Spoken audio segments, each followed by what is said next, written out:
Alô, galera da Mob Geek. Hoje nós temos um convidado muito especial, o desenvolvedor Daniel Passos, engenheiro de software, líder da biblioteca Android do projeto AeroGear da Red Hat. O AeroGear é um projeto open source fantástico que vem para resolver muita dor de cabeça na vida dos desenvolvedores mobile. O AeroGear está criando bibliotecas que vão simplificar e unificar o desenvolvimento mobile entre diferentes plataformas, seja Android, iOS, JavaScript, mobile web, apps híbridas. Estamos aqui com o Daniel. Daniel, tudo bem? O Daniel vai falar aqui pra gente sobre o AeroGear e também como ele conseguiu esse emprego fantástico na Red Hat, trabalhando remotamente aqui do Brasil, para essa empresa lendária que, desde os idos dos anos 90, é líder de open source no mundo, da época que a gente comprava distribuição de Linux em CD. Em um CD. Em CD. Em um CD. Isso aí. E, então, no fim do papo, a gente vai ouvir um pouquinho da história do Daniel também. Daniel, fala pra gente um pouco sobre o AeroGear. O que é o AeroGear, assim, pra galera que está iniciando no desenvolvimento mobile? Bom, existem várias definições pomposas no site sobre o AeroGear. Eu costumo dizer para todo mundo que o AeroGear é um grande canivete suíço. A grande premissa do AeroGear é tirar do desenvolvedor tudo aquilo que a gente considera chato, repetitivo e que é de infraestrutura. A gente quer que o desenvolvedor foque no negócio, no que o cliente deseja. E aquilo que ele tem que fazer toda hora, deixa com a gente, que a gente vai dar tudo pronto para ele. Além disso, a gente tem uma outra grande premissa, que é tentar desenvolver bibliotecas em diferentes plataformas mobile, bem próximas. O que é isso? A gente quer que tanto a biblioteca Android, quanto a biblioteca iOS, quanto a biblioteca JavaScript, elas sigam sempre muito próximas. Tanto nas implementações, nos métodos, etc., que o desenvolvedor passe de uma plataforma para outra e não tenha tanta dificuldade. Óbvio que isso não é 100% por causa das diferenças entre as linguagens nas plataformas, mas a gente tenta que isso ande sempre muito bem próximo. Fantástico. A gente sabe que o AeroGear tem essa pegada de unir mobile e enterprise software. Você tem uns slidezinhos, né, que mostram um pouquinho de como funciona o AeroGear. Você pode mostrar pra gente como ele funciona e quais são os módulos que vocês já estão desenvolvendo? Bom, vamos lá. O AeroGear, a gente acabou de lançar há pouquinho tempo a primeira versão, a versão 1.0. Essa primeira versão foi um grande pilar para tudo que a gente quer fazer daqui para frente. Nessa versão a gente tem 3 grandes funcionalidades. A primeira é de autenticação, para facilitar quando você tem no seu back-end uma autenticação simples, que seja com login e senha, e que você tenha um endpoint REST que use JSON. Então isso já está pronto, você não precisa fazer nada, você diz, ó, esse é o meu endpoint, esse é o meu login, esse é a minha senha, e acabou. Ele autentica para você, guarda o token e fica trafegando esse token em todas as chamadas que você precisar. O segundo é o Data Manager, que é para você trabalhar com banco de dados, para você guardar dados no dispositivo móvel, e aí cada plataforma faz isso de um jeito. O JavaScript tem um cache local, o iOS tem o Core Data, o Android tem o SQLite, e além disso, para essas 3 plataformas, a gente ainda tem o que a gente chamou de Memory Store, que é um banco de dados temporário em memória. A grande sacada é que você não precisa manipular o banco de dados, você não precisa nem saber que você está trabalhando com entidade, você fala, eu quero salvar essa entidade, esse modelo, essa instância, e mesmo que você ainda não tenha o banco, ele vai criar para você, ele vai fazer tudo de uma forma automática e transparente. O terceiro, que eu acho que é o grande carro-chefe dessa primeira versão, é o pipeline.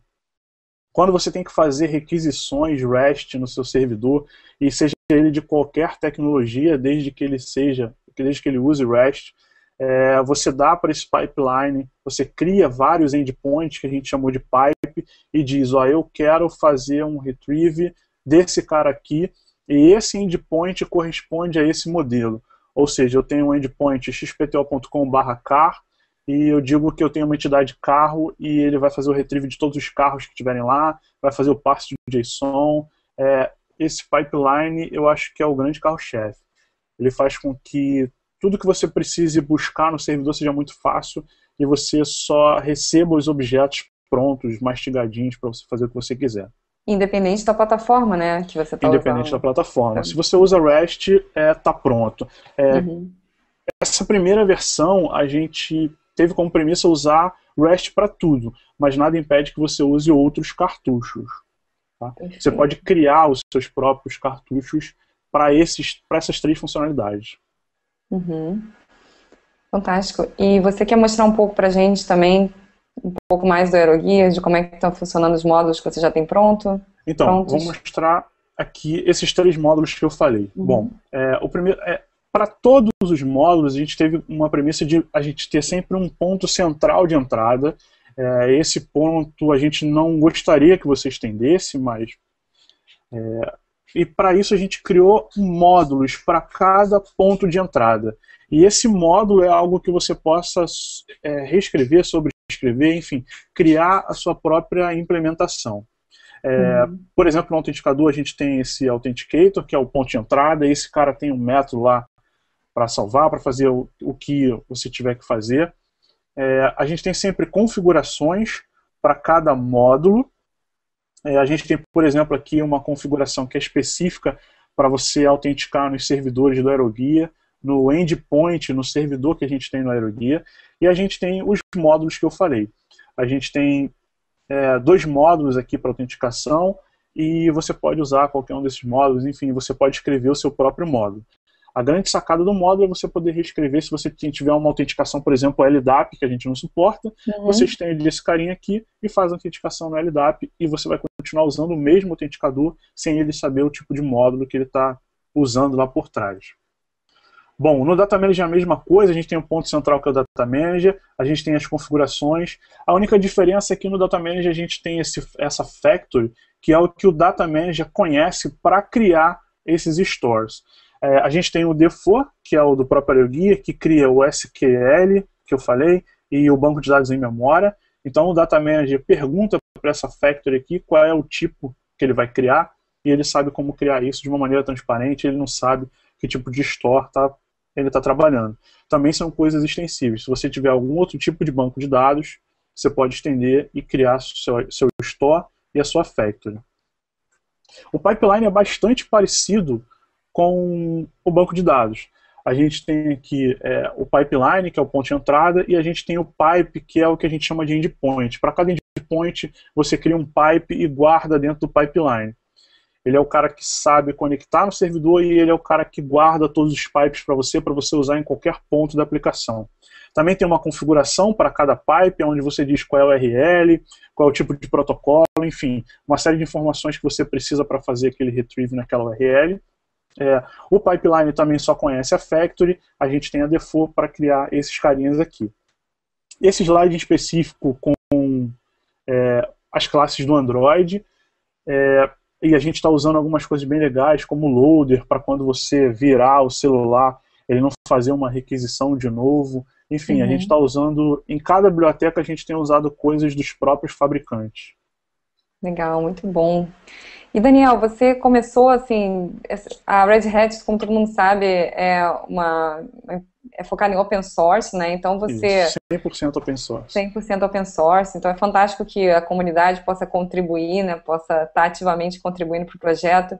E eu lembro quando eu te conheci que você contou um pouco da tua história, né? De como você entrou para a Red Hat, e eu achei bastante fascinante, assim, inspiradora, de como você conseguiu esse emprego dos sonhos para muita gente, né? Você pode falar um pouquinho pra gente de como foi essa história tua? Posso, claro. Bom, a história resumida é o seguinte. Eu acompanhava o AeroGuia desde o começo, por ser um projeto mobile, que é uma coisa que eu tenho me dedicado há bastante tempo, e por ser um projeto que estava no começo, eu gostaria muito de ajudar, e mais do que isso, eu gostaria muito de acompanhar, de saber como era a criação de um projeto open source, desde o começo até ele ir para a produção. E aí eu comecei a contribuir com algumas coisas que eu via, que eles já tinham implementado em outras plataformas, e que ainda não tinha no Android, que é o meu foco principal hoje de desenvolvimento.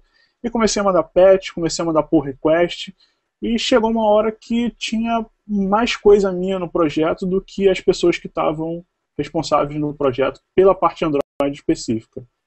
Nossa, E com então o assim, os tempo, caras funcionários, eles não isso aí. estavam produzindo tão rápido quanto você, que estava fazendo nas horas Na vagas. parte de Android específica, eles não tinham um funcionário para isso Ah, ainda. Eles ok. tinham uma pessoa externa que estava prestando uma espécie de consultoria para eles. Uhum. E eu estava produzindo, digamos assim, mesmo só nas minhas horas vagas, mais do que essa pessoa, e eu acabei sendo chamado para fazer parte do time, para trabalhar no que antes eu fazia de graça. Que fantástico. E que você ama, né? Então, E que eu tudo se amo, que eu encaixa. amo. E Eu você adoro trabalha, open source. fantástico. E você trabalha daqui do Rio de Janeiro, Isso. com Na esse verdade, time que está espalhado no mundo inteiro. no meu time eu não lembro todo mundo, mas eu sei que tem pessoas da França, da Alemanha, dos Estados Unidos, da Grécia, enfim. Meu time está espalhado pelo mundo e eu trabalho de qualquer lugar do mundo. Se Muito amanhã eu bom. quiser estar em qualquer outro lugar, eu posso estar lá trabalhando, sem problema de fuso, sem problema de horário, sem problema nenhum. Muito bom. E você, com essa tua história e sobre o projeto Erogear, você quer dar alguma dica para o nosso desenvolvedor, para quem está começando? Então, algumas dicas. A primeira tem que saber inglês. Essa é a minha grande dificuldade, a gente até conversou sobre isso. O meu inglês é muito ruim, ele me atrapalha tanto, ele não me bloqueou para que eu entrasse no time, mas é uma coisa que eu sinto muito falta. Então, foque no inglês porque ele é muito importante, principalmente para você desenvolver. Uhum. Estude. Estude muito. Pegue projetos que você admira, olhe em código, tente alterar. Participem dos projetos open source, porque não existe maneira melhor de você aprender do que mexer no código dos outros e ver o código das pessoas que você admira. Muito bom. Bom, te agradeço bastante, a gente fica super grato pelo papo, a história é bastante inspiradora, a Erogear está aí, certamente vai impactar fortemente assim, essa comunidade de desenvolvedores de tantas plataformas mobile. A gente fica muito feliz de contar com você aqui nesse papo. E deixo o teu Twitter aqui para o pessoal, que é Deixe, @passos. arroba Vou deixar aqui os passos. meus contatos. Quem quiser alguma informação, alguma dica, quiser entrar em contato, pode mandar um e-mail, me procura no Twitter e vejam lá os nossos projetos no GitHub. Que ótimo. Super obrigada, Daniel. Um grande abraço. Obrigado você, Ana. Até lá.